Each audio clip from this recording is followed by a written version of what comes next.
The morning Nolan Prescott's life changed forever. He was eating alone. That was nothing unusual. He had eaten alone for 11 years.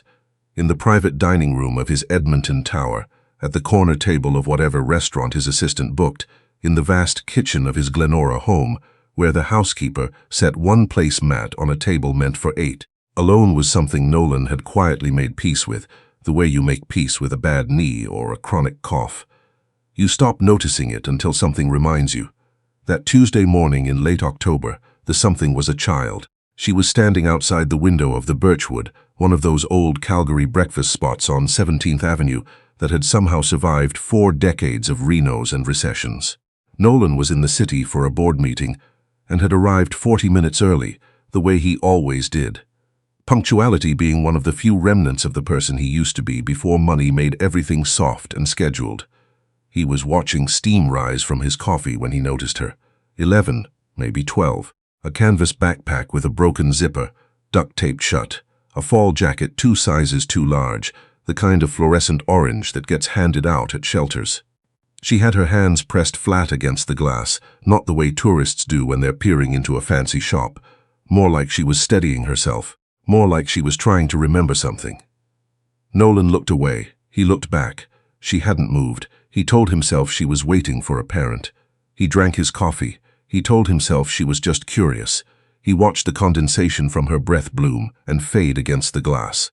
And then the waitress walked past with a plate of scrambled eggs, and the child's eyes followed it with the particular, devastating focus of someone who has not eaten. Nolan Prescott had been worth $340 million for so long that he sometimes forgot what hunger looked like on a person. He recognized it now. He was on his feet before he'd thought it through. The girl startled when the door opened.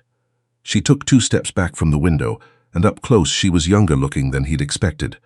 Sharp jaw, dark circles, eyes the color of winter ice. There was a smudge of something on her cheek. Motor oil, maybe, or just dirt. "Are you waiting for someone?" he asked. She shook her head. "Are you hungry?" A long pause. Then, very quietly, "I don't have any money. I didn't ask you that," he said. "I asked if you were hungry." She looked at him the way children look at adults when they're trying to calculate whether kindness is real or a transaction waiting to happen. It was a look that had no business being on a 12-year-old's face. "Yes," she said finally. "Then come inside," he said. "I have a table." She sat across from him and ordered the pancakes and the orange juice, and when the waitress asked if she wanted the fruit on the side, she looked at Nolan with genuine uncertainty, as though she didn't know if she was allowed to say yes. He told the waitress to bring both. The girl, her name was Tessa, she told him when he asked, Tessa Bryn, ate like someone who had learned that food might disappear, quickly, without looking up, elbows close to her body. Nolan didn't press her. He drank his second coffee. He watched the street outside. "You live around here?" he asked, when she'd slowed down enough to breathe. "Not really," she said. "What does not really mean?" She wrapped her hands around her juice glass. "It means I'm figuring it out." He thought about what it meant for a child to be figuring it out. He thought about the board meeting he had in 37 minutes.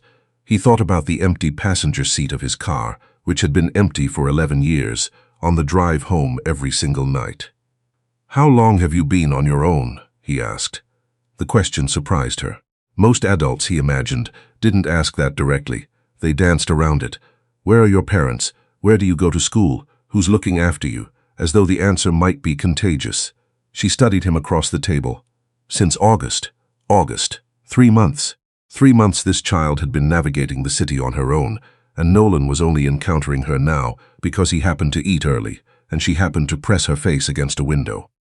And before August, something moved across her face. Grief, maybe. Or the memory of grief, which is somehow heavier. "My mom got sick," she said. "In the spring, she didn't get better." Nolan set down his coffee cup. "I'm sorry," he said, and he meant it the way you only mean it when the words have cost you something too. Tessa looked at her plate. She was a good mum, she said, as though she'd learned that adults need you to say that before they'll believe the rest. He was late to his board meeting. He sent his assistant a text from the sidewalk outside the Birchwood and didn't explain why. He had the girl's name. He had, after some gentle back and forth, the name of the shelter on 10th Street she'd been sleeping at, on and off, when the beds were available. He didn't know why he needed to know. He just needed to know. The board meeting passed in a blur of Q3 projections and pipeline forecasts, and Nolan Prescott, who had not lost focus in a meeting in 11 years, spent the last 40 minutes thinking about a child eating pancakes, like she was afraid someone would take them away. His assistant, a capable and unflappable woman named Renee, who had worked for him for 9 years, did not say a word when he called her that afternoon and asked her to look into the shelter. She simply made note of it and called him back within the hour. Tessa Bryn, she said, age 11, been through 2 foster placements since her mother passed. The most recent ended in September when the family relocated to Ontario. She declined to go with them. She's technically in the system, but she's slipping through a bit. It happens. What does slipping through mean? It means nobody's looked very hard. Nolan stood at the window of his hotel room and looked at the Calgary skyline going pink and gray in the late afternoon. He thought about his own apartment in Edmonton, the kitchen where one placemat sat on a table meant for 8. See if you can find out if she has any family, he said. Renee's pause was just a half-second too long to be neutral. Of course. There was a woman named Phyllis who called herself Tessa's aunt. Nolan found this out 4 days later, when Renee had done enough digging to surface a name. Phyllis Rowe. She lived in Lethbridge. She was the sister of Tessa's mother, or so she claimed, and she had apparently known about the child since August. She had not come when Nolan's lawyer reached out to her on his behalf, carefully, professionally, with no accusation in the language. Phyllis Rowe's tone shifted within 24 hours. Suddenly she was very concerned. Suddenly she was the only family the girl had. Suddenly she was prepared to seek formal guardianship. Nolan had spent 30 years in business. He knew what it looked like when someone recalculated the value of a thing. He said nothing about this to Tessa. He had by then visited her twice more at the shelter, once with Renee, once alone. He had brought books both times. He'd asked what she liked to read, and she'd said, with some embarrassment, anything really. He'd gone to a bookshop on Stephen Avenue and bought 6 novels that the bookseller said 12-year-old girls tended to love, and Tessa had held them the way people hold things they're afraid they'll have to give back. She was funny, he discovered. Quietly, dryly funny. She made a small joke once about the shelter's Tuesday meatloaf that caught him so off guard he laughed out loud, and she looked startled by that. Startled that she'd produced it. Startled that he'd received it. As though she'd forgotten that was something she could do. He didn't know what he was doing. That was the honest truth of it. He was a 58-year-old man who built pipelines for a living and sat on 4 corporate boards and had in the last 11 years become very good at the performance of a full life. He had colleagues who golfed with him and clients who sent Christmas bottles and acquaintances who called him Nolan in a way that implied warmth without requiring it. He did not have a daughter. He did not have much of anyone. He had, once. Her name was Marianne. She had been 26 when she left, and she had said, on her way out the door of their home in Glenora, that she was not angry, just tired of waiting for him to show up to his own life. He had not understood then what she meant. He understood it better now. There had never been children. There had been a conversation about children, early on, and then the conversation had receded, like every other personal thing, as the work expanded to fill all available space. He had not thought about that in years. He thought about it now. It was a Thursday afternoon when Phyllis Rowe arrived at the shelter. Tessa told him about it later, sitting in a booth at the same Birchwood where they'd first met. He'd driven down from Edmonton for no reason he could fully articulate, her hands around a hot chocolate, her voice flat in the way voices go when something has frightened them. She said she was my mum's sister, Tessa said, but my mum never talked about her, like, not once. I asked my mum once if she had any brothers or sisters, and she said she'd had a sister, but they weren't close anymore. What did this woman want? Tessa looked at the table. She wants me to come live with her. She said she has a house and it's better than the shelter. A pause. She looked at me the way some people do, like I'm a box of stuff they're calculating whether to bother moving. Nolan was quiet. I don't want to go, Tessa said. I know that's probably not up to me. He thought about Phyllis Rowe recalculating the value of a thing. He thought about a child who had been sleeping in a shelter since August, while a woman in Lethbridge decided whether or not to come forward. Let me make some calls, he said. What followed was not simple. Nothing real ever is. Nolan had his lawyer, a deliberate and precise man named Alderton began looking into Tessa's situation with more formal intent. He didn't name the endgame. He wasn't sure yet what the endgame was. He only knew he was not prepared to let a child who had lost everything be handed to a woman who had spent 3 months doing nothing and was now suddenly very interested. Phyllis Rowe, when Alderton's inquiries became known to her, did not take it quietly. She contacted the shelter. She contacted the child welfare office. She said, with increasing volume, that she was family and that an unrelated wealthy man inserting himself into a child's placement was irregular at best. She was not entirely wrong. Nolan knew that. But she was also, and Alderton confirmed this, unable to produce anything concrete linking her to Tessa's mother beyond her own account. No photos, no correspondence, no record of contact in the years before the mother's illness. When asked directly by a caseworker whether she had known the mother was sick, Phyllis's answer shifted twice in the same conversation. And then Alderton found something else. He found a letter. It had been with Tessa's belongings at the shelter, in a zippered inner pocket of the canvas backpack with the broken zipper and the duct tape. Tessa hadn't shown it to anyone. She hadn't known it might matter. It was a letter from her mother, handwritten, dated the June before she died, and it was addressed to a man named Nolan. Not Nolan Prescott specifically, just Nolan. But the letter described him with a precision that admitted no ambiguity. The company, the city, a week in Vancouver in the autumn 17 years ago, a woman named Diane who had introduced them at a client dinner and thought nothing would come of it. A night Nolan had by then reduced to a blurred edge of memory, the way you reduce things that never resolved. The letter said, "I should have told you years ago. I was afraid of what it would cost. I'm writing this now because Tessa deserves to know where she comes from, and I may not be here to tell her myself." Nolan read it in Alderton's office in Edmonton, sitting in a leather chair with his coat still on, and for a long time after he finished, he said nothing at all. Diane. He remembered Diane. He remembered Vancouver in October 17 years ago, the way the rain came sideways off the water, and the hotel bar was warm and amber-lit.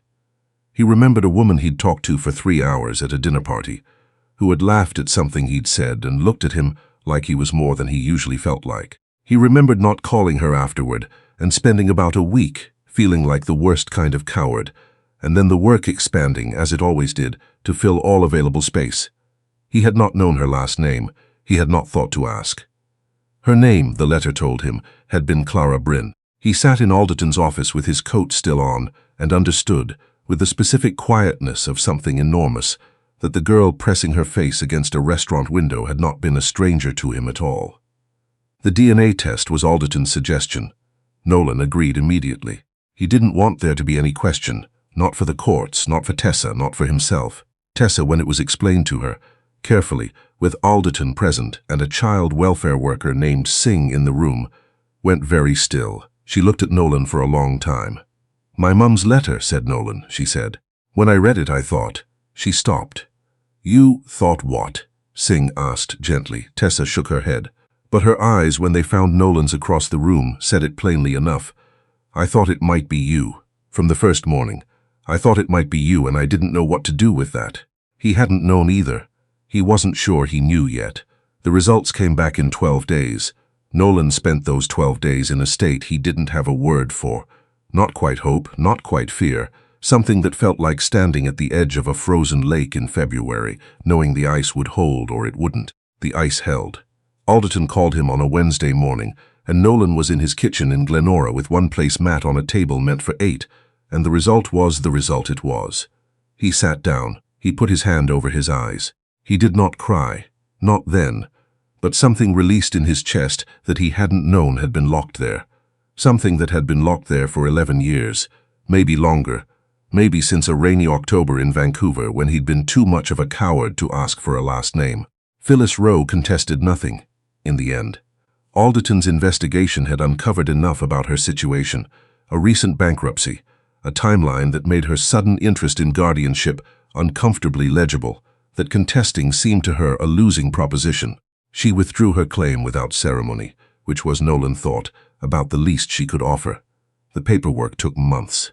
The formal guardianship process in Alberta is not a thing designed for speed, and there were home assessments and interviews, and a stack of documentation that Renee organized with her characteristic lack of complaint. Singh, the caseworker, was thorough and careful and clearly motivated by Tessa's actual well-being, which was more than Nolan had expected, and he told her so. "Most people," Singh said, "don't end up here. Most kids in Tessa's position don't get this outcome." "I know," he said. "Make sure you know," she said, with the direct gravity of someone who had seen all the other outcomes too. Tessa moved into the Glenora house on a Friday in February. She had the canvas backpack, still duct-taped shut. She had the 6 books from Stephen Avenue and 4 more Nolan had sent in the interim. She had a garbage bag of clothes that Renee had quietly replaced with a proper duffel before the car arrived, and Tessa had looked at the duffel with the same expression she used for all new things. Provisional, measuring, not quite ready to believe it wasn't temporary. Nolan showed her the room. He had not redecorated it. He'd been afraid to assume. He'd put clean sheets on the bed and a lamp on the desk and left the walls blank. "You can do whatever you want with it," he said, "whenever you're ready." Tessa stood in the doorway and looked at the empty walls. "Can I put up a photo of my mum?" she said. "Of course." She reached into the canvas backpack and took out a photograph, the edges worn soft from handling. A woman, he could see Clara in her now, around the eyes, the particular set of the jaw, standing on a beach somewhere, laughing at something off camera. The sun was going down behind her. She looked like someone who knew how to be happy. Tessa held the photo for a moment before she set it on the desk. Then she looked up at him. "She would have liked you," she said. "I think she picked you on purpose." Nolan didn't trust himself to speak for a moment. "I think I would have liked her too," he said. Tessa nodded. She turned back to the room, assessing it the way she assessed all things, seriously, practically, with the economy of someone who had learned not to take up too much space. "I'm going to need a bookshelf," she said. He almost laughed. He nearly, in fact, did. "Okay," he said. "We'll get a bookshelf." The first Saturday they had together, properly together, not a supervised visit, not a caseworker in the room. Nolan made breakfast. He was not a skilled cook. He had a housekeeper who came Tuesdays and Thursdays and usually left covered dishes in the fridge, and before that he'd eaten out for so many years that his own kitchen felt like a room in someone else's house. He made scrambled eggs. They were slightly overcooked. He made toast. He forgot to time the coffee, and it was too strong. Tessa sat at the kitchen table and ate everything on her plate without once looking like she was afraid it would disappear, and Nolan noticed that and felt something move through him that he didn't know the name of and decided he didn't need to. Outside, Edmonton was buried under February. The back garden was a white rectangle, the birch trees along the fence stark and bare. It looked like the inside of a snow globe waiting to be shaken. "What do you want to do today?" he asked. Tessa considered this with the gravity she brought to all decisions. "Can we go to the library?"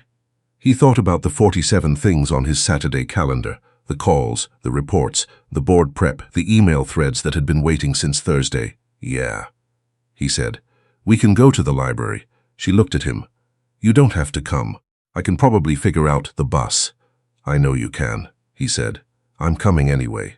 She looked back at her toast, but he caught the edge of something happening at the corner of her mouth. Not quite a smile, not yet, but the beginning of the architecture of one. The shape of a thing still deciding whether it was safe to exist.